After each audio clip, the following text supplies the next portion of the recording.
Hello, welcome to travel movies and football. അപ്പം ഞാൻ ഇന്ന് നിങ്ങളുടെ മുന്നിൽ വന്നിരിക്കുന്ന മറ്റൊന്നുമല്ല, നമ്മുടെ ഗുരുവായൂർ അമ്പല നടയിൽ എന്ന് പറഞ്ഞ നമ്മളേവരും കാത്തിരുന്ന മൂവി ഇതാ ഇപ്പം കണ്ടിട്ട് വന്നേ ഉള്ളൂ. ആ കണ്ടിട്ട് വന്ന് ഉടനെ തന്നെ നിങ്ങളുടെ മുന്നിലേക്ക് എത്തിയിരിക്കണം. മറ്റൊന്നുമല്ല, അതിൻ്റെ റിവ്യൂമായാണ് എത്തിയിരിക്കുന്നത്. റിവ്യൂ എന്ന് പറയുന്നതിനെക്കാട്ടും നല്ലത് എൻ്റെ അഭിപ്രായം എന്ന് പറയുന്നതായിരിക്കും ശരി. എൻ്റെ പൊന്നളിയന്മാരെ, ഞാൻ ഇത് ഈ ഒരു സിനിമ ആണ് ഇത്രയും നാൾ പ്രതീക്ഷിച്ചത്. കാര്യം നമുക്ക് ചിരിച്ചു മറിയാൻ പറ്റിയ സിനിമ. എത്ര നാളായി ഇങ്ങനൊരു സിനിമ നമ്മൾ ഇറങ്ങിയിട്ട്. അത് നമുക്ക് ഡീറ്റെയിൽ ആയിട്ട് വരാം. അതിനു മുമ്പ് ഞാൻ എൻ്റെ ഒരു എൻ്റെ ഒരു സന്തോഷം ഞാൻ നിങ്ങളുടെ മുമ്പ് വെളിയാക്കിയതാണ്. ഇത്രയും എത്ര നാളായി നമ്മൾ ഇതുപോലെ ചിരിച്ച് മറിയാനായിട്ടുള്ള ഒരു സിനിമ കണ്ടുവച്ചിട്ട്. കൃത്യം പറഞ്ഞാൽ അത് തന്നെയാണ് ഈ ഗുരുവായൂർ അമ്പല നടയിൽ.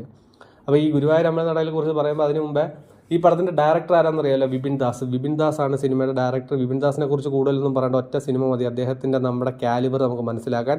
ജയ ജയ ജയ ഹേ. ഇതും അതുപോലുള്ള ഏകദേശം ആ ഒരു വൈബിൽ തന്നെ പോകുന്ന സിനിമയാണ്. ഇതിൻ്റെ മറ്റൊരു ആംഗിൾ, അതായത് ജയ ജയ ജയഹയുടെ മറ്റൊരു ആംഗിൾ മാത്രമാണ് ഇത്.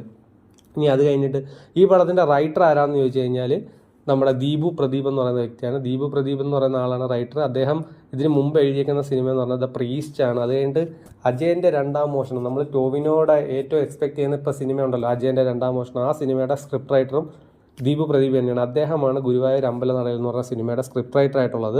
ഇനി അത് കഴിഞ്ഞിട്ട് ഇതിൻ്റെ വേറെ ഒരു ഇമ്പോർട്ടൻ്റ് ആയിട്ട്, ഈ സിനിമയുടെ ഏറ്റവും ഇമ്പോർട്ടൻ്റ് ആയിട്ട് നിൽക്കുന്ന ഒരു മനുഷ്യനാണ് അങ്കിത് മേനോനാണ് ഈ സിനിമയുടെ മ്യൂസിക് കൈകാര്യം ചെയ്തിരിക്കുന്നത്.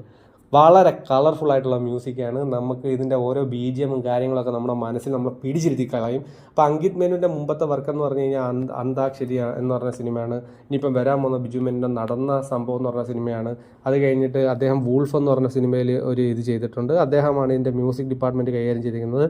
ഇനി പറയുന്നത് അദ്ദേഹം ഈ പടത്തിൻ്റെ സിനിമാറ്റോഗ്രാഫിയെ കുറിച്ചാണ്. സിനിമാറ്റോഗ്രാഫി എന്ന് പറയുന്നത് രവി നീരജ് എന്ന് പറയുന്ന വ്യക്തിയാണ്. രവി നീരജ് ഓളം എന്ന് പറഞ്ഞ സിനിമ ചെയ്തിട്ടുണ്ട്. ഗുരുവായൂർ അമ്പല നട ഇനി വരാൻ പോകുന്ന മരണമാസം എന്ന് പറഞ്ഞ സിനിമ ചെയ്തിട്ടുണ്ട്. വളരെ കളർഫുൾ ഫ്രെയിംസും മറ്റും കാര്യങ്ങളും ഒക്കെ ആയിട്ട് നമുക്കൊരു വിഷ്വൽ ട്രീറ്റ് തന്നെ തരുന്ന ഒരു സിനിമയാണ് ഗുരുവായൂർ അമ്പല നട. അതിന് രവി നീരജ് അദ്ദേഹം ചെലുത്തിയ വർക്ക് നമ്മൾ വളരെയധികം പ്രശംസിക്കേണ്ടിയിരിക്കുന്നു. ഇനി അടുത്ത സിനിമയുടെ എഡിറ്റർ ജോൺ കുട്ടി, അദ്ദേഹം മാസ്റ്റർ പീസ്, പുലിമുരുകൻ, ഒടിയൻ എല്ലാം വർക്ക് ചെയ്തിട്ടുള്ള വ്യക്തിയാണ്. വളരെ മികച്ച ഒരു ക്രൂ ആണ് ഈ സിനിമയുടെ മൊത്തത്തിൽ. ഇനി സിനിമയിലേക്ക് വന്നു കഴിഞ്ഞാൽ സിനിമയിലെ മെയിൻ താരങ്ങൾ പറയുമ്പോൾ തന്നെ നമുക്ക് ചിരിയാണ്.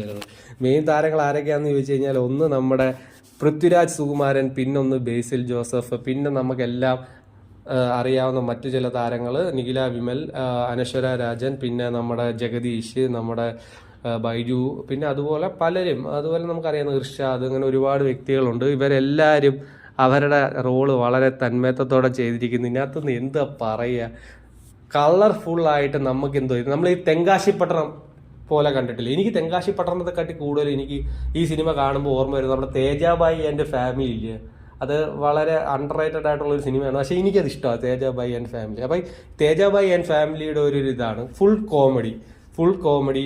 ഇതിനകത്ത് എന്ന് പറയുന്നത് പല സംഭവങ്ങളും നമ്മൾ ചിരിച്ചും മാറിയും. തുടക്കം മുതൽ ബേസിൽ ജോസഫ് എന്ന് പറയുന്ന ആ വ്യക്തി സ്ക്രീനിൽ വന്ന് നിന്നാൽ തന്നെ നമുക്ക് ചിരി കൊണ്ട് അഭിഷേകമായിരിക്കും. ബേസിൽ ജോസഫ് അത്രയ്ക്ക് മികച്ച ഒരു അദ്ദേഹത്തിന്റെ ആ പ്രസൻസ് തന്നെ നമുക്ക്. പിന്നെ പൃഥ്വിരാജ് സുകുമാരൻ കൂടെ പറയണ്ട, പൃഥ്വിരാജ് കുമാർ എത്ര വർഷങ്ങൾ, എത്ര എക്സ്പീരിയൻസ്, എത്ര മികച്ച. പിന്നെ അത് ഒരു കാര്യം മറന്നുപോയി, തമിഴ്നാട്ടിൽ നിന്ന് വന്ന അദ്ദേഹത്തിന്റെ ഡെബ്യൂട്ട് യോഗി ബാബു, അദ്ദേഹം അന്യായമാണ്, ഒരു രക്ഷയില്ല. കോമഡി എന്ന് പറഞ്ഞാൽ ഇത് ഫാമിലിക്കും കുടുംബങ്ങൾക്കും ഒരു ട്രീറ്റ് തന്നെയാണ് കേട്ടോ. ട്രീറ്റ് എന്ന് പറഞ്ഞാൽ ട്രീറ്റ്, നമുക്ക് ചിരിച്ച് മറിയാം. അത്രയ്ക്ക് കിടിലം സംഭവങ്ങൾ ഇതിനകത്ത്.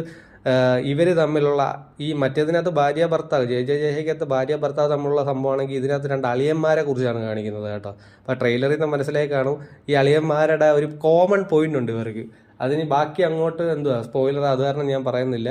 ഒരു കോമൺ പോയിന്റ് ഉണ്ട്. ആ ഇൻ്റർവെൽ കഴിയുമ്പോഴത്തേക്കും അത് പൊട്ടും. അത് കഴിയുമ്പോഴാണ് പിന്നാണ് രസം. അപ്പം അത് കണ്ടു തന്നെ അറിയണം. പിന്നെ ഇതിനകത്തൊരു പാട്ടിൻ്റെ ഒരു സീനുണ്ട് കേട്ടോ, ഇവിടെ അഴകിയ ലൈല എന്ന് പറഞ്ഞാൽ അത് ഒരു രക്ഷയില്ല, നമുക്ക് ചിരിച്ചും അറിയാം. പിന്നെ ഇത് അങ്ങോട്ട് പോയി ഏറ്റവും അവസാനം ഗുരുവായൂർ അമ്പല നടയിൽ ആ കുറേ സീനൊക്കെ ഉണ്ട്. അത് കഴിഞ്ഞിട്ട് നമ്മുടെ നന്ദന റെഫറൻസ് ഒക്കെ ഉണ്ട് ക്ലൈമാക്സിലും. ഇവിടെ പൃഥ്വിരാജിൻ്റെ ഒരു സ്റ്റണ്ട് സീനും കാര്യങ്ങളൊക്കെ ഉണ്ട്. എന്തായാലും പടം ഞെരിപ്പാണ്. നമുക്ക് 2.5 മണിക്കൂർ ഇരുന്ന് അടിച്ച് തിമിർത്ത് ചിരിച്ച് മറിഞ്ഞ് കാണാം. അപ്പം അടിപൊളിയാണ്. അപ്പം എന്തായാലും മലയാളത്തിൻ്റെ ഈ 2024 എന്ന് പറഞ്ഞ വർഷം എന്ന് പറഞ്ഞാൽ തകർത്ത് കിട്ടുന്ന വർഷം തന്നെ. എത്ര സിനിമകൾ അതിനകത്ത് ഒരു സിനിമയും കൂടിയാണ് നമ്മുടെ ഗുരുവായൂർ അമ്പല നടയിൽ. ഇതൊരു ഫണ്ണി എൻ്റർടൈൻമെൻറ്റ് റൈഡാണ്. നമ്മളെല്ലാവരും പോയി കാണേണ്ടിയിരിക്കുന്നു. നിങ്ങളെല്ലാവരും പോയി കാണുക. എനിക്ക് വളരെയധികം ഇഷ്ടപ്പെട്ടിരിക്കുന്നു. പിന്നെ അതുപോലെ തന്നെ ഒരു കാര്യം കൂടെ പറയുന്നു, ഇത് ടെർബോയ്ക്ക് വെല്ലുവിളിയാവുമോ എന്ന് ഇതിനകത്ത് കമൻറ്റിൽ ആരും ചോദിക്കണ്ട. ടെർബോയ്ക്കൊന്നും വെല്ലുവിളിയാവത്തില്ല. കാര്യം എന്ന് പറഞ്ഞാൽ രണ്ട് ജനറാണ്. ടെർബോ വേറെ ലെവലായിരിക്കും എന്ന് നമ്മൾ പ്രതീക്ഷിക്കുന്നു.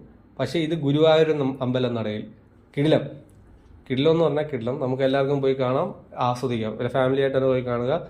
അപ്പം ദയവായി വീഡിയോ ഇഷ്ടപ്പെട്ടവരാണെങ്കിൽ ചാനൽ സബ്സ്ക്രൈബ് ചെയ്യുക, ലൈക്ക് ചെയ്യുക, ഷെയർ ചെയ്യുക. Follow for more content. Travel movies and football.